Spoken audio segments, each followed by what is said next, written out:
Only believe. Only believe. Praise the lord. Hallelujah. ఎంతమంది సంతోషంగా ఉన్నారు ఈ రాత్రి? సౌజన్య పుట్టినరోజు సందర్భంగా మరి నరేష్ జీవితంలో దేవుడు అనారోగ్యంలో నుంచి ఆరోగ్యంనిచ్చిన సందర్భంగా కృతజ్ఞతగా ఈ కూడికను ఏర్పాటు చేసుకోవడానికి దేవుడు సహాయం చేశాడు. నిజంగా దావీదు వేసుకున్నటువంటి ప్రశ్న ఇక్కడికి వచ్చిన ప్రతి ఒక్కరము కూడా వేసుకుందాం. నేను దేని కొరకు కనిపెట్టుకొందును? ఎందుకంటే ప్రతిదీ కూడా గతించిపోయేదే, మన ఆయుష్ తరిగిపోయేదే, అవునా కదండి? మన దినముల లెక్కెంతో మనకు తెలవదు. హల్లెలూయా. కానీ దేని మీద మన దృష్టిని పెట్టి బ్రతుకుతున్నాం? దేనిని మనం ఎంపిక చేసుకుంటున్నాం? దేని కొరకు మనం కనిపెడతా ఉన్నాం? అందుకే బైబిల్ చెప్తుంది, ఆయన కొరకు నువ్వు కనిపెట్టు, యెహోవా కొరకు కనిపెట్టు, ఆయన మార్గమును అనుసరించు. అప్పుడు ఆయన నిన్నేం చేస్తాడంటే హెచ్చిస్తాడు. హల్లెలూయా. ఈరోజు పాపం చేసినటువంటి మనము మరణించుచున్నాం, కానీ దేవుడు తన కృప ద్వారా మరణించుచున్న మనలను పాపము నుండి విడిపించి నిత్య జీవానికి మనల్ని సిద్ధపరుస్తున్నాడు. కాబట్టి ఆయన కొరకు కనిపెట్టుకుంటే, ఆయన మార్గంలో వెళ్తే మనం దాన్ని సాధించుకుంటాం. మరి దేనిని కొరకు నువ్వు పరుగులెత్తినా ఒకరోజు అదంతా కూడా వ్యర్థముగా మిగిలిపోతూ ఉంది.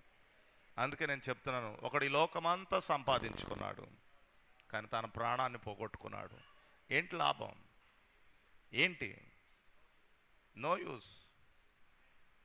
ఈరోజు నేను అది సంపాదించా, ఇది సంపాదించా, అది కూర్చుకున్నా, ఇది కూర్చుకున్నా. ధనవంతుడు కూడా అంతే కదా, విస్తారమైన పంట పండిందంట. ఆ పంటను దాయటానికి స్థలం చాలక కొట్లన్నీ అడల్పు చేశాడంట. అంతా దాచిపెట్టి అంటున్నాడంట, నా ప్రాణమా వేసుకో, ఇక నీ ఇష్టం, ఎంజాయ్ అన్నాడంట. ఫినిష్. మరి వెర్రోడా, అసలు నీ ప్రాణం ఎవడి చేతిలో ఉందిరా? అవునా కాదా? ఆయన పిలిస్తే వెళ్ళిపోవాలి. అందుకే ఆ రాత్రి అన్నాడంట, కొట్లు కూర్చుకొని, కొట్లలో ధాన్యాన్ని కూర్చుకొని విస్తరింపజేసిన ప్రాణాన్ని సంతోషించు, ఆనందించు అన్న ఆ రాత్రే దేవుడు ఆయన ఏమన్నాడంటే, కమాన్ వచ్చేయి అన్నాడంట. కూర్చుకున్నదంతా ఏమైంది? హల్లెలూయా. ఒక్క చుక్క నీరన్నా దొరికిందా ఆయనకి? ఒక్క చుక్క నీరన్నా? చెప్పండి అమ్మా. ఇంత సంపదను కూర్చుకున్నాడు, ఒక్క చుక్క నీరు కావాలని కేకలు పెడుతున్నాడు. ఈరోజు ఇక్కడ పడిన ప్రయాస అంతా కూడా, కనిపెట్టుకున్నదంతా కూడా ఏమైపోయిందంటే వ్యర్థంగా మిగిలిపోయింది. కాబట్టి దేవుడు తన దాసుని ద్వారా, అవునా, మరొక నూతన సంవత్సరాన్ని దేవుడు సౌజన్యకు ఆయుష్గా ఇచ్చాడు. ఏదో వ్యర్థమైన దాని కొరకు పరుగులు ఎత్తటానికి కాదు. ఆయన చిత్తం ఏమిటో, ఆయన నీతి ఏంటో, ఆయన మార్గం ఏమిటో, అవునా కాదా, నీ పట్ల ఆయన ప్రణాళిక ఏంటో గ్రహించి దాన్ని నువ్వు ఏం చేయాలంటే వెంబడించాలి. కొన్నిసార్లు అది అవమానంగా ఉండొచ్చు, వెక్కిరింతలుగా ఉండొచ్చు. ఎస్, మోషే ఇశ్రాయేల్ ప్రజలతో కలిసి మట్టి తొక్కటానికి ఇష్టపడ్డాడు. ఎందుకంటే అతని పుట్టుక ఉద్దేశం అదే, వారిని విడిపించటం, వారికి పరిచర్య చేయటం ఆయన పని. దాని మీద ఆయన దృష్టిని పెట్టాడు. అంతేగాని తన కన్నుల ముందు సింహాసనం కనపడుతుంది, ఐగుప్తు సింహాసనం, అది ఎక్కితే ఆయనకు రాజభోగం అనుభవిస్తాడు. కానీ అది ఆయన పని కాదు.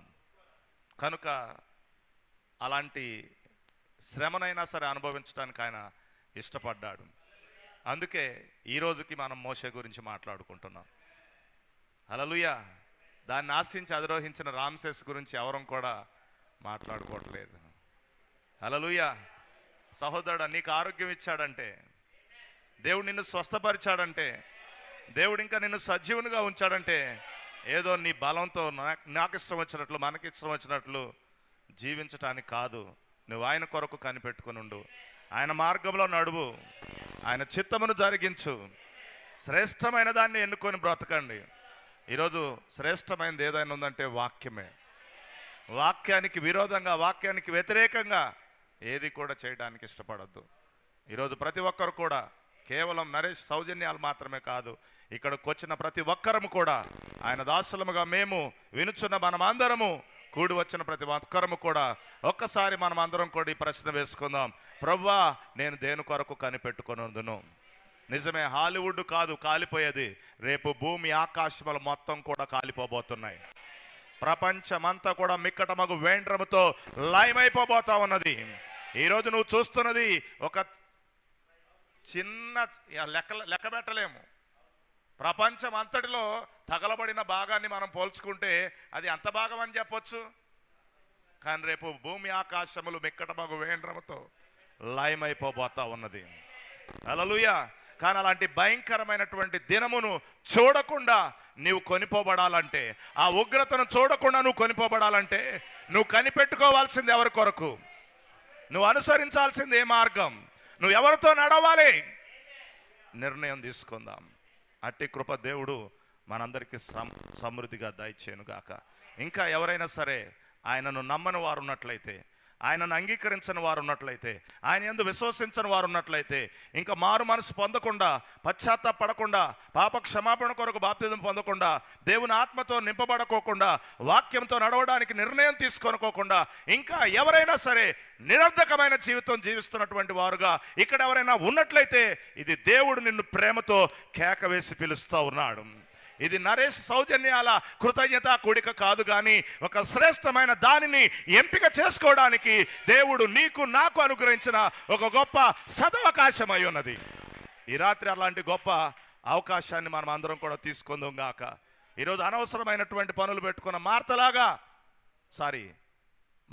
మన జీవితం వండుకోకుండా ఉత్తమమైనదేదో, కోరదగినదేదో, ఆశించదగినదేదో, ఎంపిక చేసుకున్నదగినదేదో ఎరిగి దాన్ని మనం ఏం చేద్దామంటే ఎంపిక చేసుకుందుము గాక.